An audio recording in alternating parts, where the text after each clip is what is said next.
cookie. No. I can't. It's sugar. I have way too much sugar in me. Oh, God. This is an ASMR feed. Stop it. They're so bad. Yeah, they don't look too good. They're $2 for that whole thing. Oh, that's like... They're basically just like somebody whipped sugar into a thing. You're just eating cardboard. Now you mention it. God, I got crumbs over here. So, we're here today to talk about The full scope. the full scope The whole broad strokes picture. of my favorite genre of all time. It's some good stuff. It's where like the deep dives. You got to go into all the lore. And Yes. This is where we're talking about the the chest. fantasy genre.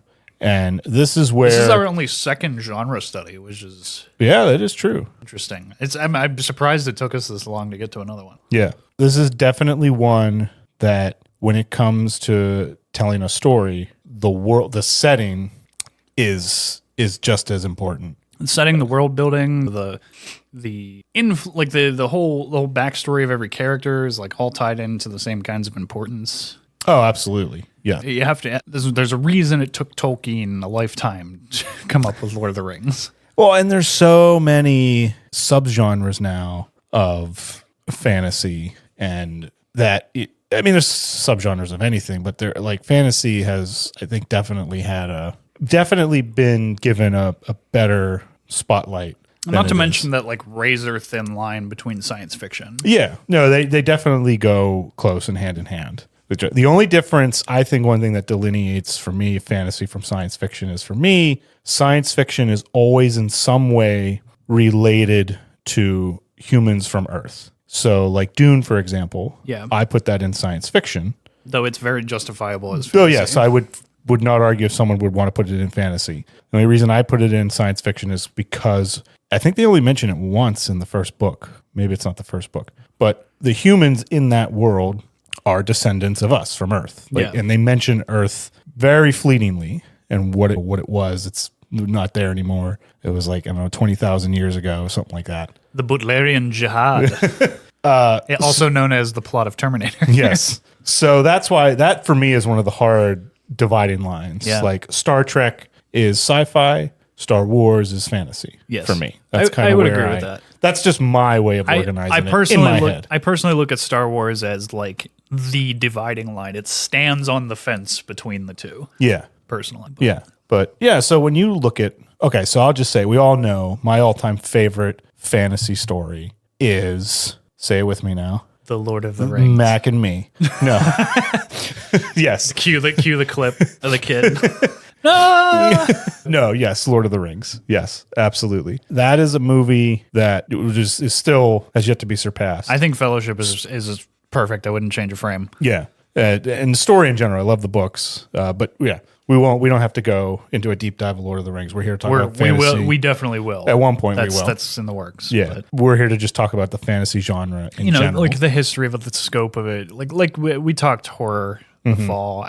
This genre is like each installment of this genre is impossible to cover. Yeah. So I just wanted to get through like the broad strokes. I've talked to a lot of people, in the creation of the show and like coming up with like story ideas. Like there's a lot of people who aren't familiar with the dividing lines of genres and where the borders are. And two, like genre is something I feel like we put on stories after they've been made. Yeah. There's some that are like you can't really. Yeah, and the cross genre is the main thing. It's more just like there's always going to be that bleed over. Yeah. But it's more just our way of sort of organizing it. It's an organizational tool that we created to help us. If you are fans of movies like The Labyrinth, Page Master, you like games like Zelda, or Hellblade Senua, there's a talisman for things. Or like recently, like video game wise now, Elden Ring. That's a huge that following of that game is crazy. Yeah, Dark Souls. That's another one. Dark Souls is brutal. Yeah. Oh, they're very very hard games to beat. Skyrim. Skyrim, another one. The Elder Scrolls, whole nother fantasy thing. So where for you? For me, I put the original fantasy, the beginnings of fantasy. I go all the way back. I go to like mythology. Yeah, I would agree. Or with what that. we would consider mythology now. Too, like a common trope of fantasy is just the medieval age. It's like I think it's fair to say that the birthplace of fantasy came out of the Middle Ages. That's fair. I would say, Like, or at least so there was a lot of reflection of like Greek mythology and things like that around that time. Yeah. So I think that's like at least where like a lot of the gravity of fantasy comes from. that heroic, that sort of heroic tale is definitely the hero's journey for yes. sure, like centers around it. Mm-hmm. For me, the Iliad, I think, is one of the first fantasy stories. That's at least for me, that's how because you've got these larger than life characters, you've got gods literally intervening in the middle of battles. And guys, Olympus is that way.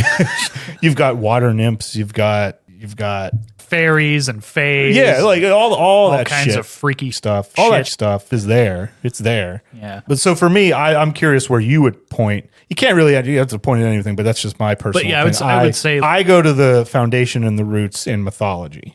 How I always take fantasy and like, again, this is broad strokes, very general, but it's like I look at it as the Middle Ages looking back on their present day history. Yeah, which goes back to Greek mythology. Well, what's interesting too is like I always try to I forget this, but like when the Iliad and the Odyssey were finally written down, like for the longest time they were just oral traditions. For them, the events of that were 1,000 years before. Yeah. By the time like classical, when we think of like classical Greece, the Iliad and all that happened over 1,000 years before that. Yeah. So it's similar to like how we picture the Middle Ages now to us. Like, oh, that's over 1,000 years ago. Well, it's like you and I talked quite extensively on A24's The Green Knight, and I think that is one of the most unique expressions of fantasy in the modern age. Because it's taken from an actual piece of writing from that era, from the era of the Middle Ages, and this perspective of a fantasy tale told around the time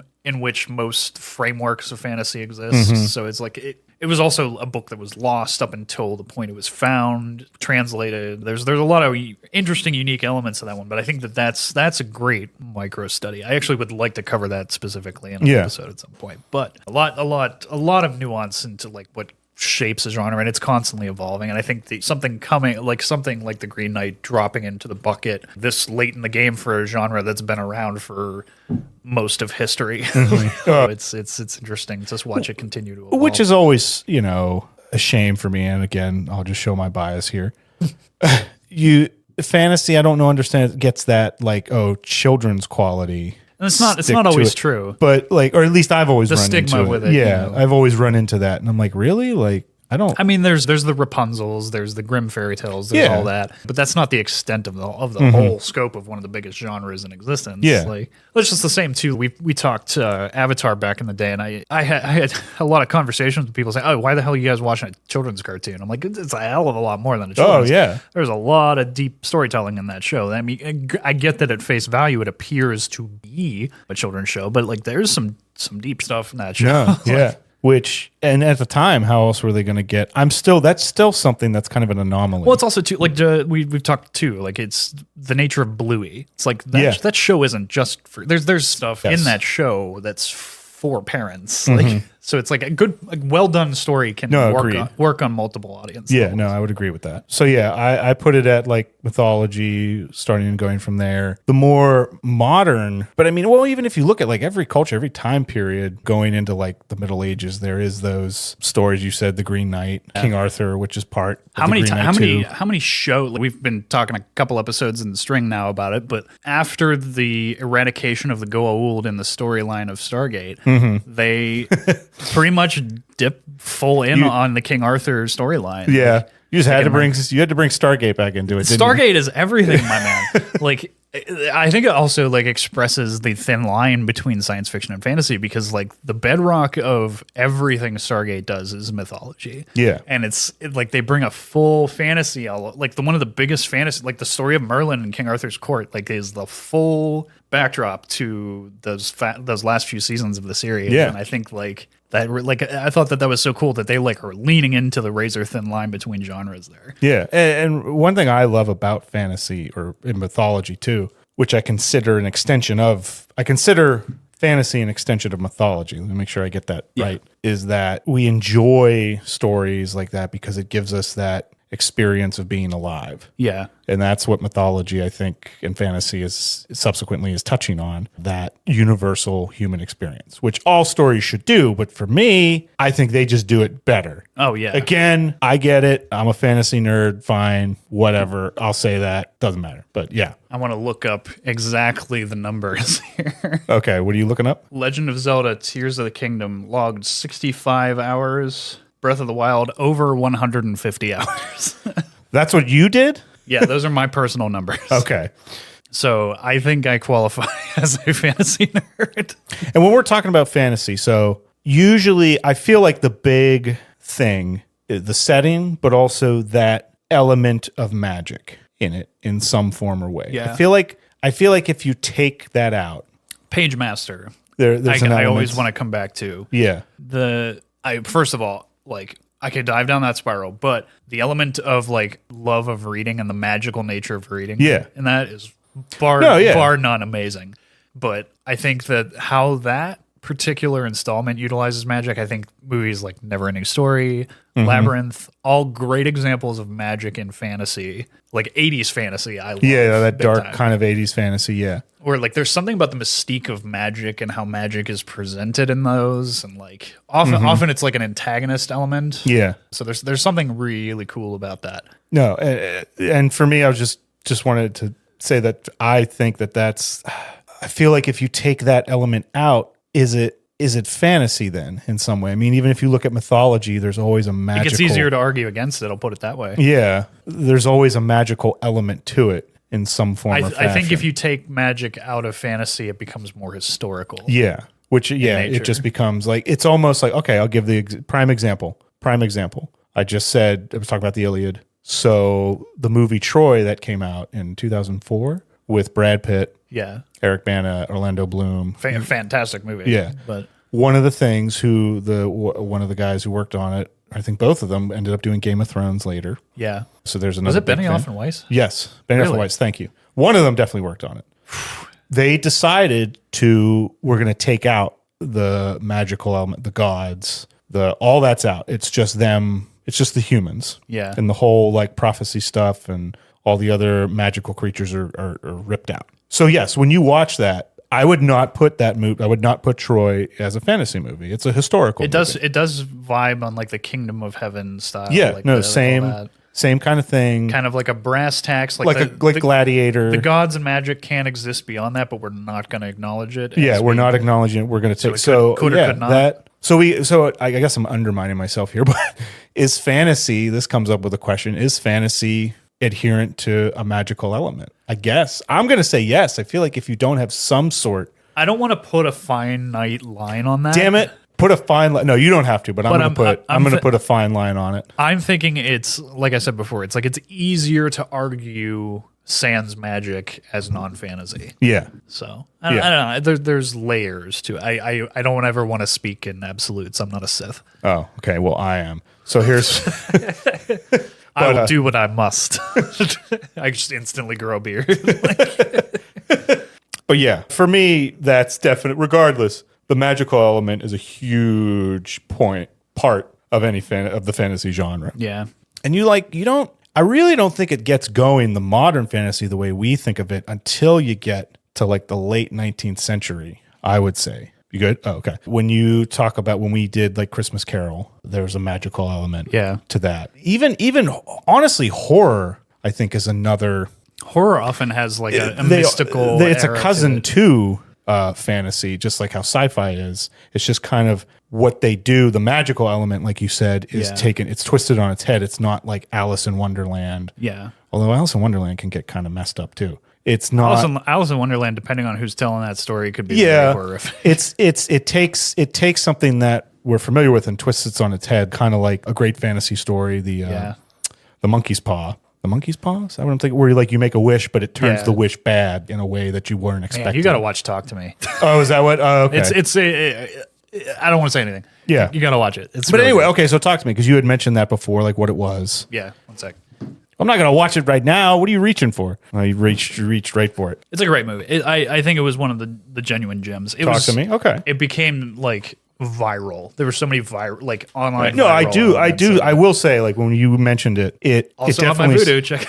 it definitely sounded like a more original concept. Like it is the monkey's paw, but they took there's a monkey's paw element to it. Like it's fun. They put a different spin on it, which I like. Yeah. Yeah, where was I going with that? Oh no, the horror genre is, I think, very close to fantasy because there's that magic element to it. Yeah. I mean, look at any ghost story has a magical element. It's like, well, how do ghosts real? I don't know. Yeah. We never explain really to us what's making the ghosts come back to life or how they're even alive. I think the ability to make a ghost story feel natural, and the more like realistic you can make the mystical in horror, it can make it more scary. Yeah. The more you ground it, the more it feels real, the more threatened. No, but there's that sense of suspension of disbelief, that exception of going complete on faith in the magical element. Yeah. You as the viewer, the audience are going to be like, the reader, whatever. Okay, here's what's happening. Let's go with it. I'm fine. Even we did Jurassic Park. That's more of a science fiction thing, but with like bringing the dinosaurs back to life and the cloning and all that. Other movies like The Mummy, which I think horror fantasy. Again, it's hard to separate. I think The Mummy is a unique animal, like specifically the 1999 Mummy. Yeah. I think that one sits in a very unique air, right smack in the middle of fantasy, adventure, and horror. Yeah. I think it is partly what makes that movie amazing. Yeah. So anyway, but when you look at the fantasy genre, I think the way we look at it now, it really starts to kind of get going. Late 19th century, you have things like what I had mentioned. Well, not even that. If you look at things like 1001 Nights, Arabian Nights, which I think would have been like medieval times, which we covered. Great restaurant. Great. That's the one. That's Beowulf. There's another one. When you mentioned Green Knight, I was like, there's a big one I'm forgetting. There's been some interesting tellings of Beowulf. The CGI ensemble cast was a very interesting experiment. That's another one. Tolkien actually did a whole translation of Beowulf once, I think, before he did Lord of the Rings. Yeah. But that's one that I think we look at a lot of the tropes and things we come to expect from the genre kind of come from. You have that monster. You have the classic traditional hero. You have dragons. That's a big one that you see a lot. What do y'all got in that fantasy? I got dragons. I got wizards and Trajanus. Fear not, for we can take a humdrum name like Nebuchadnezzar and turn it into this. Nebuchadnezzar. And it's that simple. But yeah. Must not rupture the moon crust. But yeah, you have that percolating, that's a terrible word to use, of the modern fantasy genre in like the late 19th century going into the 20th with things like I'd mentioned, like the Penny Dreadful things. Oh, love it. Early like comic book stuff. Yeah. And then I think for me, obviously, the grandfather of it is Lord of the Rings when it comes out. That it's tough to beat in the fantasy genre. It's tough just because of how influential it is on the fantasy genre as a whole. Like the book itself, but then you tack on the pop culture sensation of the movies, and then the home release of the extended editions, brought a whole wave of people to the books, seeing that there was a greater depth in the movie. I think I think the extended editions of the films had a surge to bringing people to reading. Yeah, that maybe only Harry Potter. Was otherwise capable of. I think that the early 2000s had a wave of bringing people to fantasy reading, fantasy books, fantasy novels, like nothing ever before it. Yeah. So I thought that was one of the coolest things of that time, I think. Yeah, no, and it's definitely, when you look at it, if we kind of start there as the modern fantasy trend, I mean, it brought together what you expect now. Like that whole medieval style that you're looking at, I think comes right out of that. Yeah.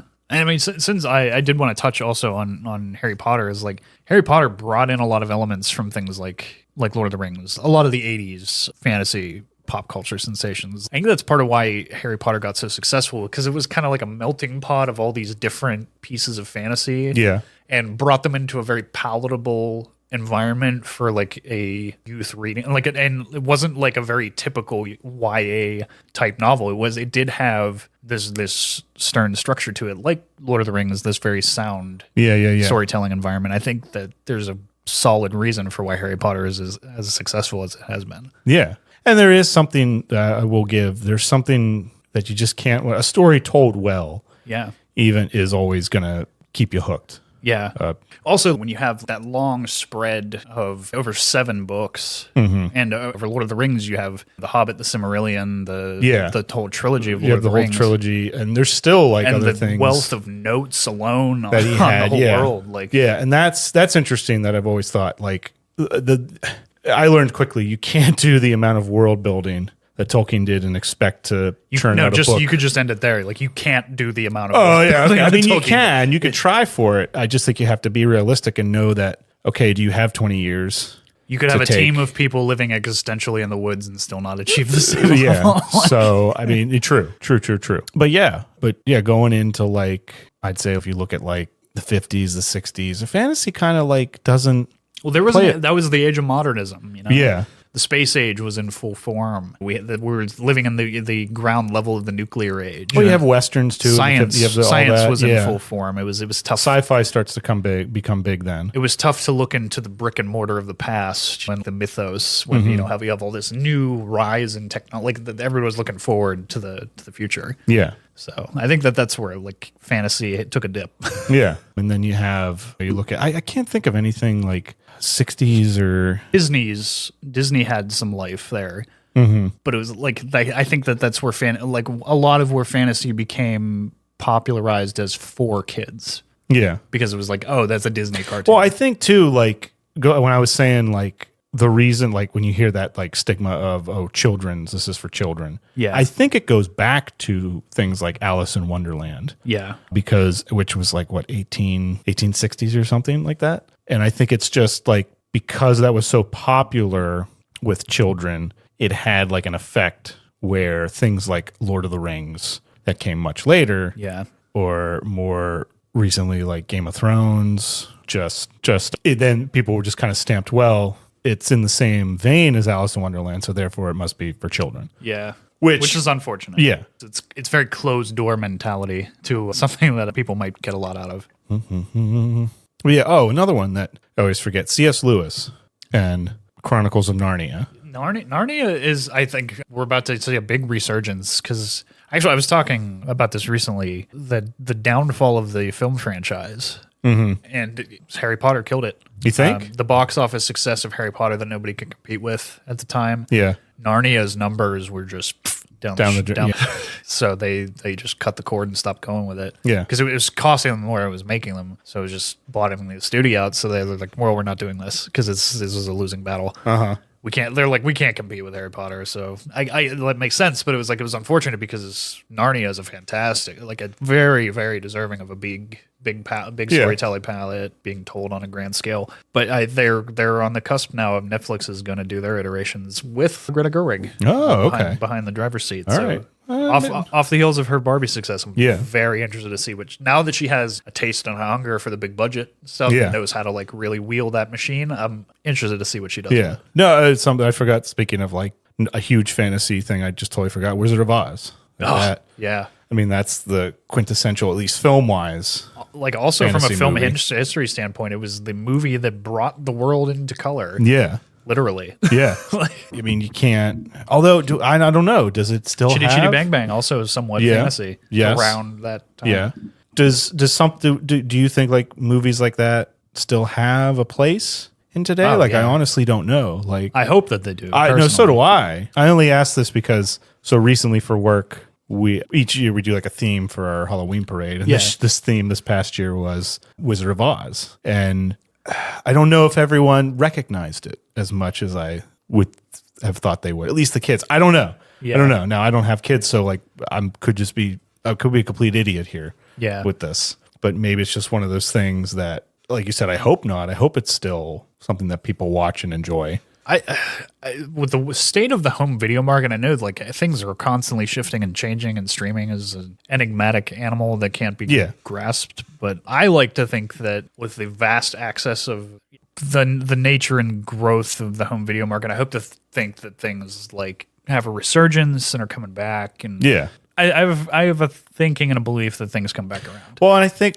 what I had mentioned in the previous episode too, has the soapbox that I constantly keep standing on, that this idea of the rhythm, the breathing room of more modern stories. Yeah. And I think for me, now that I'm just kind of coming to this realization, one of the reasons I enjoy that more is because fantasy has a lot of breathing room, or at least it usually does. Doesn't always have to. The stakes are always very high. There's always like something going on. One particular, I'll just do a little plug here, not sponsored at all, but a good little fantasy book that I'm anxious to read is called Legends and Lattes. Ooh. It's literally just someone running a coffee shop in a fantasy world. That sounds interesting as hell. Yeah, like I was like, wow, okay, like see, and that was like a cool Ginseng play. tea. Yeah, no, exactly. Yeah, Yeah. it made me think of that. It made me think of Iro. Yeah. And how he just wants to own a tea shop somewhere. It's It's one of my in favorite fact, I would be subplots. curious if the author got the idea or is a fan of Last Airbender. But Yeah. I think that's one of the things you can do so much with fantasy. I think it just hinges on how you interpret I think you may be onto something here with that this. magic element. Are you standing up too? Here we are, two idiots standing in a circle. Now I'm standing. You happy? You happy now? You didn't have to stand. Well, I felt like now I'm like, I just that wanted to sounds- stretch. That sounds good. But yes, no, We have the definitely- technology. We to have stand. the technology to stand. We can do it. Yeah, no, I think that's like cool. Is like how you interpret your magic element and what you're going to do with it. And you look through, like, there's a lot of times, and I'm going from like a novel, a fantasy novel thing, like fantasy 2, because it's done a lot, it can get stale. Like, I feel like if you're going to write a fantasy story and you look at today's things, like you have to be careful with going for that medieval, Western medieval, Middle Ages Go medieval setting. on their ass. Go, yeah, but you got to be careful because it's been done a lot, so you're going to have to make sure you figure out why you're doing that as a story for your story. Yeah. I think another great fantasy book that I read is called Jade City, and it's an urban fantasy, and it takes place in a completely fictional world, and they use jade is like the magic element, and it can give the person superpowers, essentially. Like that's sort of and sometimes it can be very simple, just like, okay, that's what they're going to do. And then I've talked about this before. You don't have to have 30 magic systems in one fantasy story. Sometimes overcomplication can be the worst enemy. Yeah. No, and there are those who would argue that like fantasy has to be a simple story, and then there are others who would say fantasy has to be complex and epic. But clearly it can be both. Yeah, I think it's like knowing the animal you're working with, knowing like the environment, how it's going to be piloted, I think is like the key to that. Yeah, but Like what people are going to be able to eat up. yeah. But yeah, looking at it today, so you had brought it up. Might as well just get into it. You had brought up Zelda before. Yeah. So take me through your Legend of Zelda, because that is Get out the definitely books. They have several tomes. You do have several tomes. That is definitely the Wizard of Oz, the Lord of the Rings, the I think it is Iliad of its medium, I'd say. I think it's kind of the fantasy epic of the current time. Yeah. Like I think it's the one that like the most people, in terms of like obviously excluding things like Dune, things that a lot of other people are digging into big time. I think Zelda, like fans of that franchise are like die hard. Like they're like, I know so many things about, like any like hardcore fan of Zelda knows like way too much about that particular piece of fantasy. Yeah. Like they're like the worst kind of fans. I try not to like pummel people with knowledge of Zelda because there is a ton of lore. By the way, he pummels it with me all the time. Yeah. I mean, I've walked in and you'd be like, dude, just got this new Zelda book. I'm like, are there any more Zelda books for you to get? Dude, I don't bought them all. I don't have them all. There's an Encyclopedia Britannica. I think it's like 4 volumes. Yeah. I have one. Oh, of Jesus. those. There's I can't argue. I have like a ton of Lord of the Rings stuff. So yeah. that would be me being a hypocrite. The one I have from that is like the art styles book. Yeah. There's an encyclopedia. There's a history and lore of Hyrule. I really want that one. Mm-hmm. There's, and at the risk of turning this episode into a Zelda's episode. No. I mean, it was going to be part of it. But there's so much depth to that world. It's grown since the 80s. Like they've been building lore out of this and like all the depth of it. They've got now with the last 2 big open world games, they've really dug in and like built out the lore of this whole insane world, and you can physically walk around in it now. Well, and that's too, like for video games, I feel like the fantasy genre just lends itself, like they go hand in hand. Yeah. Because you can have the time to explore the world, whereas in a movie you don't have much time at all. In a book you have more time, but not all the time. I think what's so interesting about Zelda is it changes the world with every iteration. So no two games of Zelda are like the same version of Hyrule. Yeah, it's kind of, I like how they do that in that, going back to mythology, the roots for me of fantasy. Yeah. You look at, I'll just take like the character of Hercules and like his trials, like some of them can be different depending on what era they're being told from. Like, oh, in here he did it this way, or in this time he did it that way. Yeah. And coming from an oral tradition, it makes sense. Yeah. And so that's what I always took for Zelda when it would each time, like it would be a new game. It was just, this is just a new telling of the same story, but told a little bit differently. And it's I never knew there was a timeline thing going on. Oh, it's too. It's like, so like the whole thing is like Link in basically every iteration is coming back into Hyrule after like years. Yeah. Of like he only comes back when he's needed is like the mythos. So and he basically comes back to rid Hyrule of Ganon, even though Ganon can't technically be killed. He can only be pushed to the ether. Yeah. And it's an interesting story because it's like the battles of good and evil are very unique, which I kind of like. And it's there's rich, deep magic. I like all the deepest elements of what we've talked about, make up a piece of fantasy. It's like just the tea bag is steeped through that water. It's just, it's everywhere. Like more things than you'd ever want to know about Fae and pointy-eared everything's like like in there. They have unique names for everything too. It's like there's not elves. There's not. I think the only unique name that they use is fairies. Yeah. But short of that, it's like it is very different from a lot of other pieces of fantasy. No, and that's what I love about it. I haven't played all of them, but I love the fact that that's one of the key things to me about a fantasy is the setting.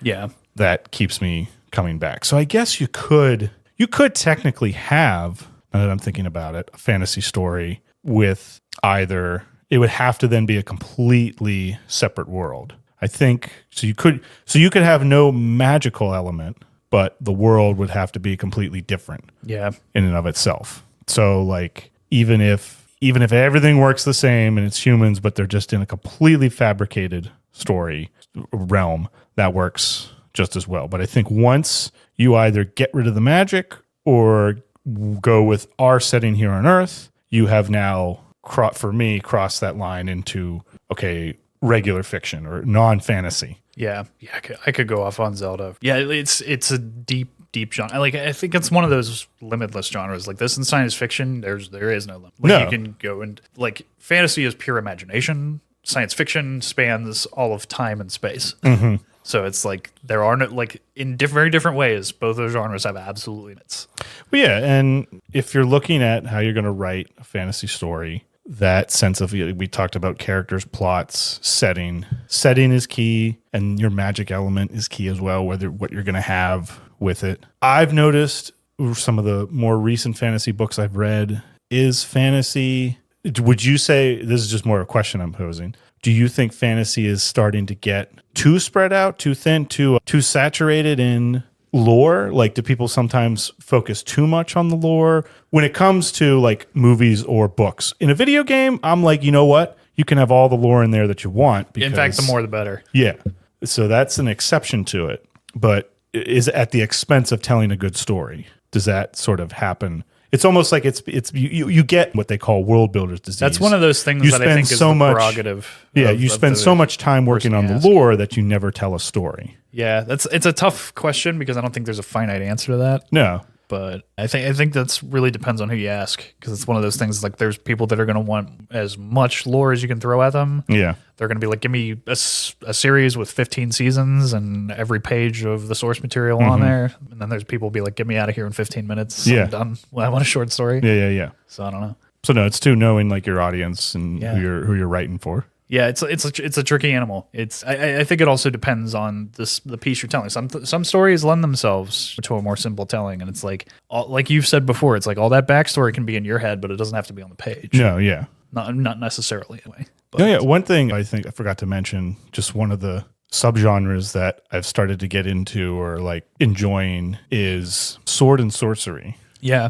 And that's kind of like Conan stuff. But what I like about that is when you look at that particular subgenre, or grimdark, you'll hear that term too, or like low fantasy. It's taking a normal character, not a normal character, but there are no normal characters. The stereotypical thing is having some big, strong guy with a sword. Like just picture Conan, that's like grimdark, going up against, so taking like a non-magical protagonist going up against a magical sorcerer or something. Yeah. Hence the name Sword and Sorcery, because you're putting the bronze against sort of like the brain, I guess. Yeah. I like it though. Did you say bronze? Yeah, what, the bronze? It's brawn. What did I say? You said bronze. Oh, like sorry. I got I got other stuff on the brawn. I'm sorry. The Dunedain, the brawn.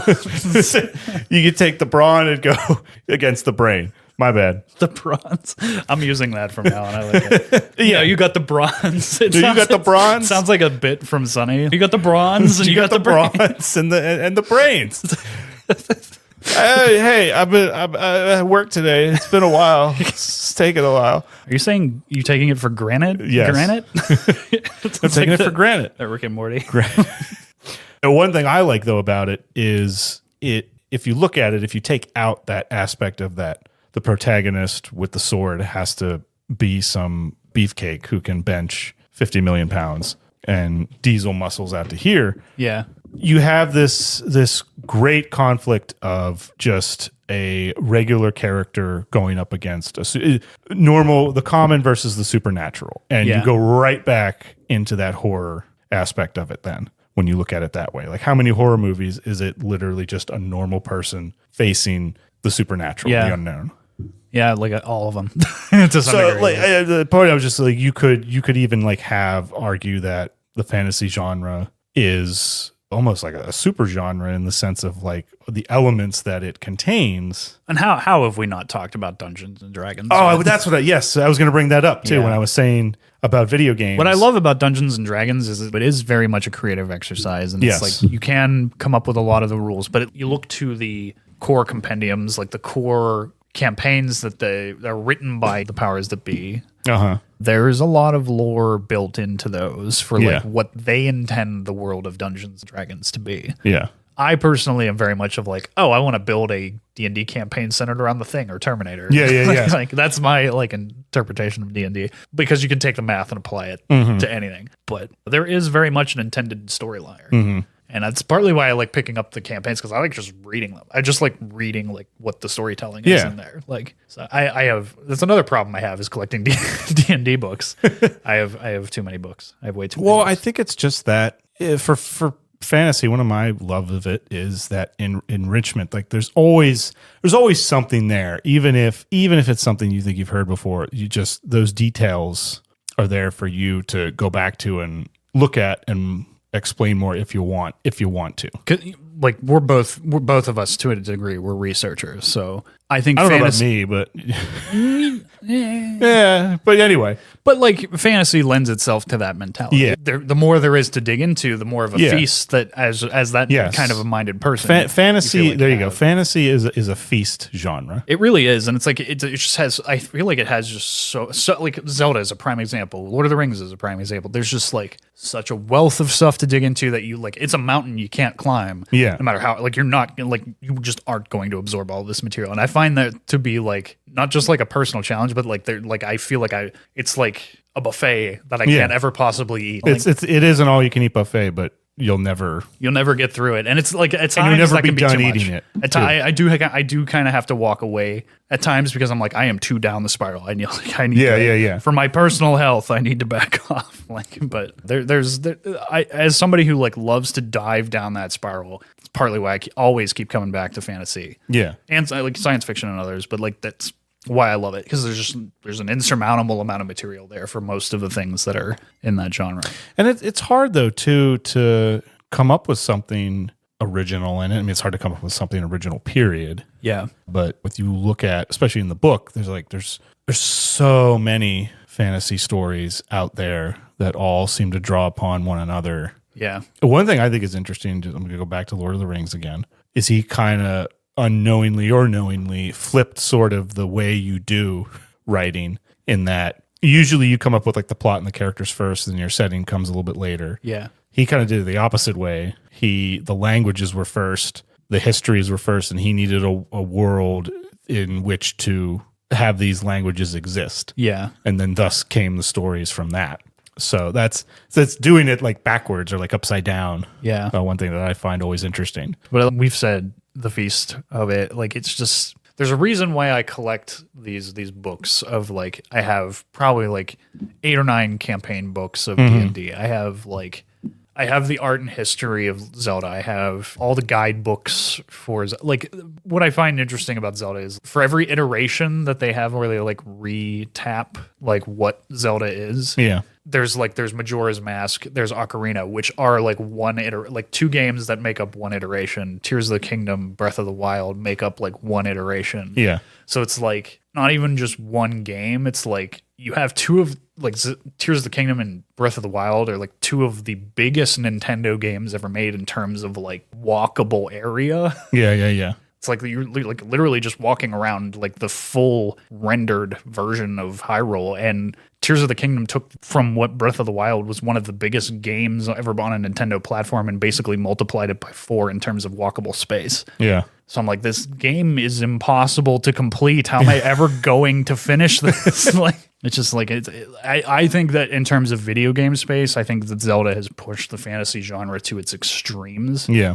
In a way that like is somewhat childlike, like could be argued as somewhat childlike, but I think that only makes it more accessible. Mm-hmm. I think that it just makes it this like kind of like Avatar, like it's accessible like by kids and the fans of the original iterations. This is going to sound very strange, but fantasy to me almost has that eternal well type thing to it, like that holy grail sort of, in the sense of like it's a cup that's never empty. Yeah, you just keep going back to it. Also, it's like adventure, like we talked. Mummy was kind of like in the middle of several genres. It's like, there's also like Pirates of the Caribbean, which very much like is like sea lore. Yeah, once you get that lore, So it's like you could be setting. There's magic in it. When you throw those 2 elements in there, it's a bit of an ungraspable, fickle thing that you know. Fantasy is kind of intangible to a degree. It's like there's a lot of things that can be argued. I am the worst person to describe genres because like I make arguments for things being certain genres that people go to look at me and tell me I'm crazy. Like our Die Hard episode, prime example. Like I firmly believe these things. I don't need anybody else to believe them. But like when people look on my voodoo list, they're like, "Why do you have that?" Yeah. In this? Because it is that type. Like I can give you like a detailed thesis of why it is. Like I don't know. No, it's just. So I think I'm the worst person to explain genres. Is my point. But again, like earlier, just remember, genre is an organizational tool. It's that's more all it is. when you look at a. It also helps you. I think in writing, it helps you like identify what your ideas. It's a roadmap of knowing like, okay, here's what the audience will expect from me or the reader. Yeah. If I do something in this genre, and you can choose to give those people the finger. Yeah, it is. Well, no, it is more of a marketing thing first, I would say. But it's just knowing, like, once again, I'm going back to food again. If you go to a certain restaurant and it's Italian cuisine, Argentinian cuisine, like you're going to expect that. Something of that flavor there. Like I wouldn't want to go to like a 5-star restaurant and be served a McDonald's burger for $60. That makes me think of the Ralph Fiennes menu. Have you seen that? Yes. No. I just want a cheeseburger. Then I'm just going to go get a cheeseburger. Yeah. So that's what I wanted. I'm expecting the cheeseburger. And that is what genres for me are. It's just kind of a classification and the sort of, these are the boundaries and what we have picked out and learned that tend to go in this genre if you're writing something in it. But like too, when I said the mythology, that was not, I mean, for them, that was like their religion or their way of life. They weren't too concerned about organizing these things into genres in a bookstore or a movie on your streaming device. Which very unreliable categorizations, in my opinion, on most streaming services. Oh, there's sometimes where I'll see it. I'm like, really? You would put that in that? Netflix puts that in that category? But then you find out that I did it. And then I hacked me over. And then I mail you like a handwritten, like 15-page letter explaining why. Yeah. Oh, God. But yeah, the fantasy genre. Lots going on. It's a fickle one, but an interesting one. Like I think just from like we've talked, and a very loyal following. I think I think anybody who's like a fan of digging into lore, like anytime you hear somebody go nuts and like, dude, I got a whole library of stuff on the lore from this material. That's me. I'm that guy. Yeah. I'm the one that has the whole storage unit filled with hardcovered books of stuff that nobody cares about. And I'm going to invite you over and start a podcast just to explain to you how much I love all I knew it. I knew it. No consent.